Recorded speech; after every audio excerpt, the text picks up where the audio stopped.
అంటే ఈ మనసు అనేది పలు రకాల రూపాలు ధరిస్తుంది. బంకమన్ను లాంటిదని చెప్పచ్చు. ఆ బంకమన్నుతో మనం పలు రకాల రూపాలను తయారు చేయవచ్చు, మళ్ళీ తుంచేయవచ్చు.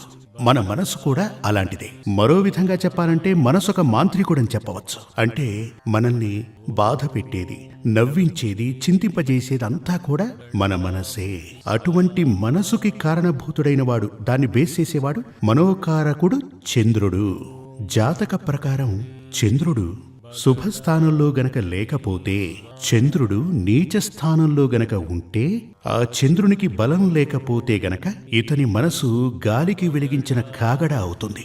గాలి వీస్తున్నప్పుడు ఒక కాగడ వెలిగించండి, గాలికి ఊగిసలాడుతూ ఉంటుంది. ఈ విధంగా కొట్టుకుంటూ ఉంటుంది. అదే విధంగా తన మనసు ఎప్పుడూ కూడా ఊగిసలాడుతూ ఉంటుంది. తనకు తన మీద ఎప్పుడూ విశ్వాసం ఉండదు. ఇదొకటి. మరొకటి, ఇలా ఉన్నటువంటి మనసుకి కుజగ్రహ దృష్టి కూడా చేరితే